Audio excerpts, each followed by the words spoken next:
Watercolor art journal pages, review of my supplies and techniques, old tree stump, and waterfowl lake area. I found a really fun waterfowl area not too far from where I live that is just perfect for doing some watercolor scenes. Must be because when I was working on the pages in my watercolor art journal, a photographer drove up and started taking pictures of the very same scenes. Today, I did a watercolor of an old tree stump, and then I turned my car around and did a watercolor of the lake area. There sure is lots more to see in this small spot in the country. Hi, today is October the 29th. I believe it's a Tuesday, and it's a pretty day out.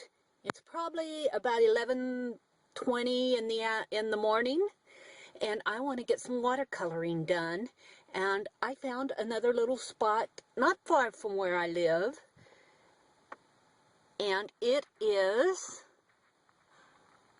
let me zoom in here, shaky camera, sorry. It says, your duck stamps at work. It's a waterfall area, but look, let me zoom out a little. Look at this tree. Look at that tree. Ooh, won't that be fun to do?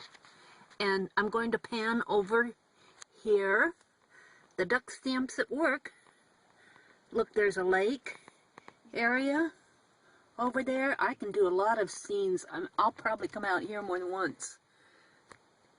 There I'm looking out the right side of the window. Oh, this is going to be fun to do some watercolors of.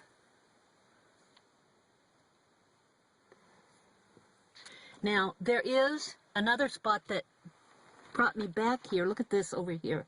This is a spot, but that's the one, that's a neat, will be neat to do. But there's this tree, and I don't know how much you can see of it. Let me roll down my window. There's a tree right over there that's kind of burnt out. Or it looks like it's dead and dying. I think I'm going to do that tree, a study of that tree. And then I might do this scene and do these scenes. Okay, I've situated my car a little bit more here to do that burnt out tree so you can see it a little bit better. That's what I'm going to be working on today. It's still a little shady in here, so I don't know how much of the light you're going to see. I can see it clearly, but the camera's, I think, is showing the grassy area a little dark. There is also another big old tree over here that I think is really neat, but I think I'm going to have to adjust my camera to get that. So, but yes, this is what I'm going to work on today, this one. Just wanted to show that to you. Okay, I'm set up to do that burned out or lightning struck tree trunk. I'm not sure just what. It's a very gnarly old tree trunk. Very cool. But before I do that, what I wanted to do was kind of review with you what I'm using, the things that I'm using. Of course, I'm using this little book, and I don't know, I got it at my local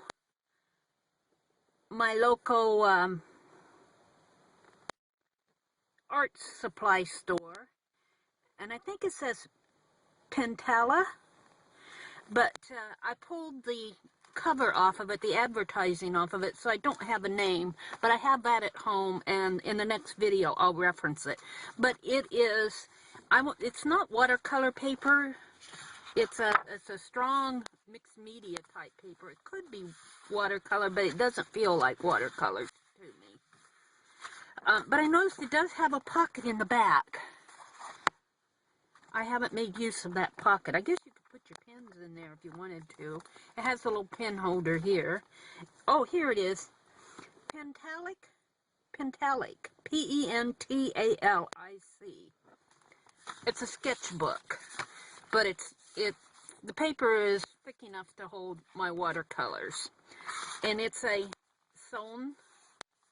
It's not stapled, it's sewn. So, and in fact, my next page here happens to be the middle of a folio signature type thing. And it has this little ribbon bookmark coming down, Pentalic. I'm also using Winsor & Newton's watercolors, this little travel kit. It has a little brush in there that I took out. It's similar to the one in my other kit. It's similar to this. I don't use these. I use my water brushes. And I filled all my water brushes at home before I started out today. These three are Royal and I want to say Langtree. I keep forgetting that last name, but I think it's Langtree. There's a red one, which has sort of a smaller brush to it. The green one, this is a newer green one. I have a blue one, and this is kind of a medium brush, and the blue one is a larger brush. So those, I've been using those, and then these are, I believe these are Tim Holtz, and they're both the same size. I've been using this one. You can tell it's discolored. The bristles are discolored. This is a newer one that I haven't used yet. Hoping that you can see this. Then I have this other one, what I really like, and it is by Pentel. And I really like this brush for sketching. And now there was a question on one of my other YouTube videos about slowing down my process videos so that you can see the color mixing. And I don't think I'm going to do that because these are sketches and they're meant to be quick sketches. And I want to talk about the color mixing. These are sketches. I don't really consider these watercolor paintings per se. I want to emphasize that for me at least, and I think I've seen references to this from other watercolor artists, that when you're out traveling, the sketches that you do with your little pen sets and your watercolors, whatever you have, you do them quick and fast. It isn't the same as mixing up your colors and getting the right shades and color theory and all of this. I'm not into that for doing watercolor sketches. I do mix, but it's more of a mix by intuition. It's just say I want to use my yellow ochre, and I thought, oh, the fields out there are kind of like a yellow tannish color, or I see a little brown or reddish in there, and I'll just grab a little and mix it in there. I won't say I need 2 parts of this and 1 part of that, or in my head I might be saying orange and green make brown, but I don't say, okay, I'm going to go mix up a whole bunch of brown by using orange and green. I'll just do it intuitively. So I kind of wanted to emphasize that fact that, yeah, I do color mixing, but it's not a thought out process. It's an intuitive process while I'm doing the sketches. If you were doing watercolor painting and in your studio and have something all matted out and doing an actual watercolor painting where you were going after a certain color or wanted to achieve a certain look, you may get into that, but that's not what the purpose of these videos are. This is a series that I'm calling Art Behind the Steering Wheel. So, and you can see, I'm kind of ashamed to say that this little palette that I've been using primarily, I have this little water spray, and you can prime your paints by just spraying some water on them. And you can see this palette for me is dirty, quite dirty, because I will very often say I want a sky blue. I'll take this blue and maybe mix it over here in the white, and I'll get this white very dirty, and I've had to clean that white off a couple times with a paper towel. And I had some of this Payne's gray and ivory black. I like that. You can mix your blacks, but I kind of like the Payne's gray color here. And I put some of that into this corner, and by the time I'd gotten done, this whole little blob of gray was not completely dry yet. and it got over onto my blue. So I have a bluish black color here, and I kind of like that because if I want to go to a dark blue black, I have it already mixed. Same with my browns. You can see, I don't know how much you can see of it, but I've got greens in my browns and greens in my blues and greens in my yellow and reds in my oranges. And the yellow ochre is pretty clean right now. So, but I like that. I just make use of what's there. I do have this other little palette here that if I do want to mix some colors, and you can see I don't clean this palette off because I can re-wet what's on there, which is very limited right now. I've got some yellows in there that I could use probably. Maybe a little of the blue grays in here, a little red over there. Now here is the other palette that I have. This is also Winsor Newton. It's got a few more colors on it. This little brush actually goes in here. This is a Winsor Newton. Winsor and Newton. But it's a much cleaner. You can tell I have not used it as much. I have done some color mixes over here. A lot of the times I will not bother to bring the paint from here to here. A lot of the times, especially on this one, I'll mix it right in the pan. Sometimes that's because working as a sketch, it's just easier to get it right off of your pan than to, you know, get your water brush in there and bring it over here and then mix a little of that. I will do it, and I do it quite often, but a lot of the times I'll just use it right out of the pan.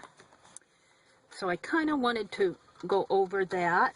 I also wanted to show you some of the pens that I use when I'm sketching. I do not always use just brushes. Here I have some Faber-Castell. This came into a pen set. There's a fine, a small, a medium that I use the medium a lot. The fine and the small not so much. And then the bold I used when I like to do that big fat journaling. I also have a Pigma, P-I-G-M-A graphic archival ink black pen that I use. I'm trying to keep my book in frame. I did a couple paintings the other day and I reviewed the video and they were totally out of frame. I mean, I had them way down here and I was working way down here and you couldn't see anything.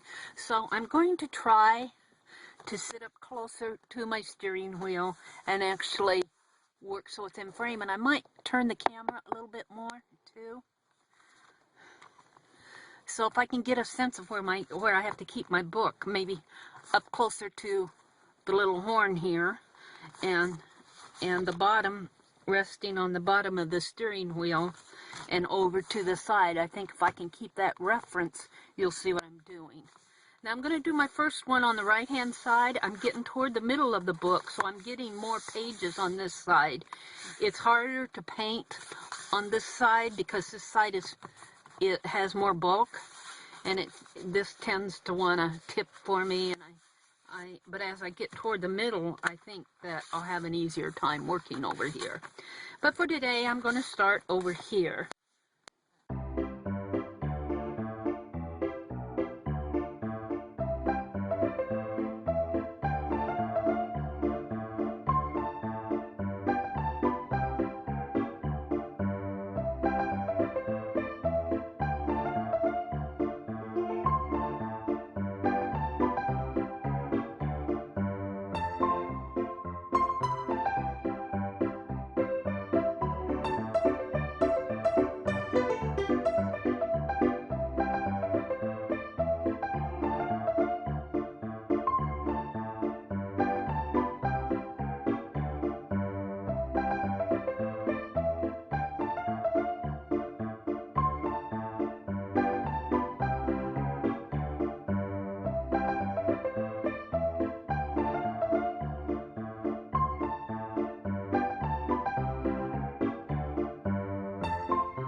October 29th. Okay, I'm still in that little park area where I watercolored the little burnt out tree, or the tree trunk. And I turned my car around, and I had showed you some of the other scenes before, but I turned my car around and this is what I see. Now I'm going to attempt to zoom in for you.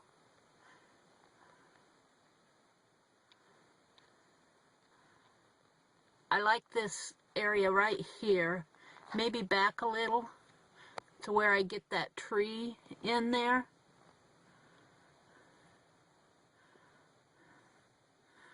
And if you can see way off in the distance in the upper right hand corner, I'm going to zoom in. Look, see, there's a housing. In fact, that's a whole housing development off over that way. That's just one of the houses on the edge, I believe. Let me hold the camera a little steadier. So it's very scenic in a rural country sort of way. I might work that house in the distance. I'm not sure. I want to do more this area. I don't want that tree in the center. I want it off to the side a little. I might need to turn my car around, but I might do just like this. Now, I said that it was a waterfall area. It's a waterfowl area. Waterfowl like ducks. Your duck stamp at work. And I really like that tree over here. Isn't that cool? I really like that. I don't know if I'll get that done today. I may come back and do this. However,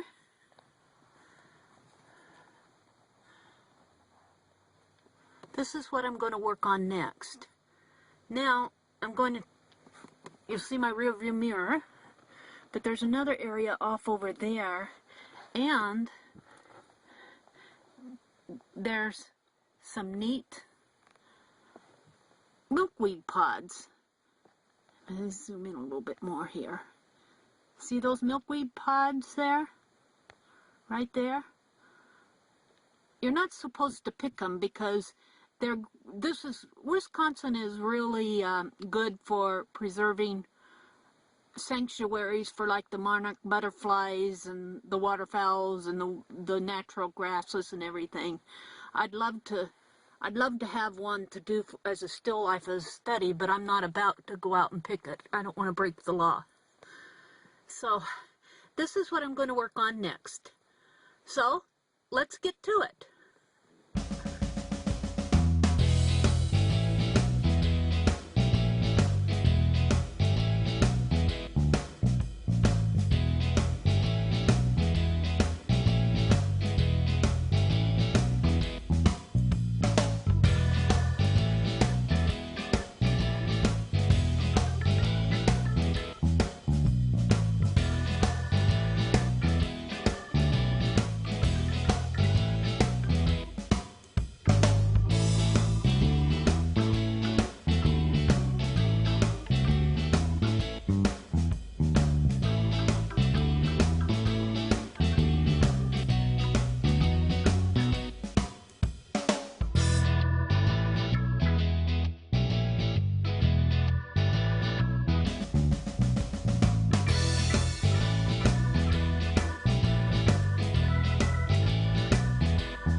going to go ahead and sign it.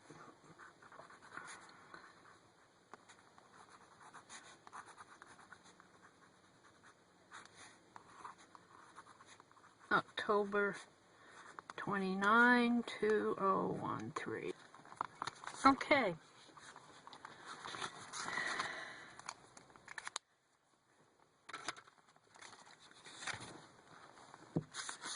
I did this one today, and I did this one today.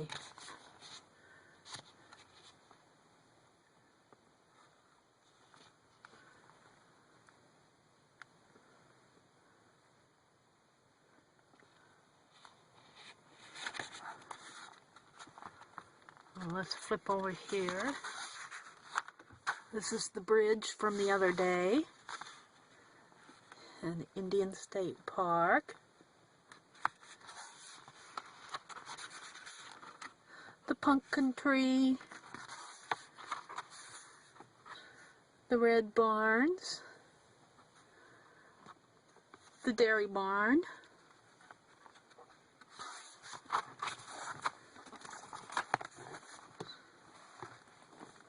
the water tower, and another view.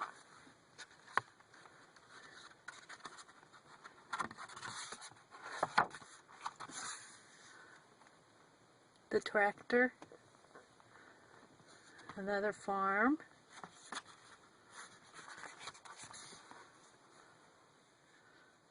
a farmer's market,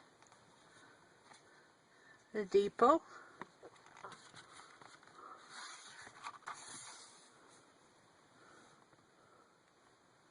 the little quilt shops,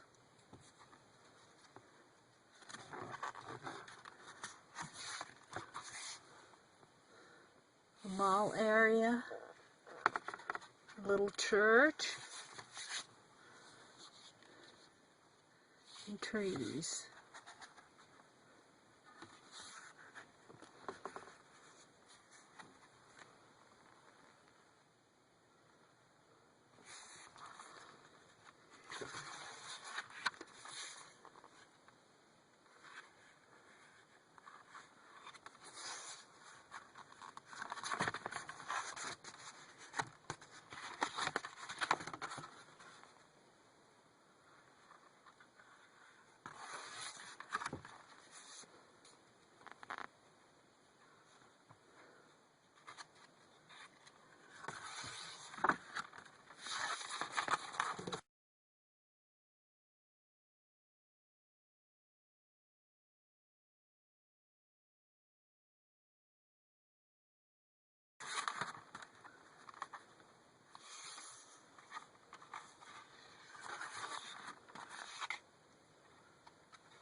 These are the ones I did today.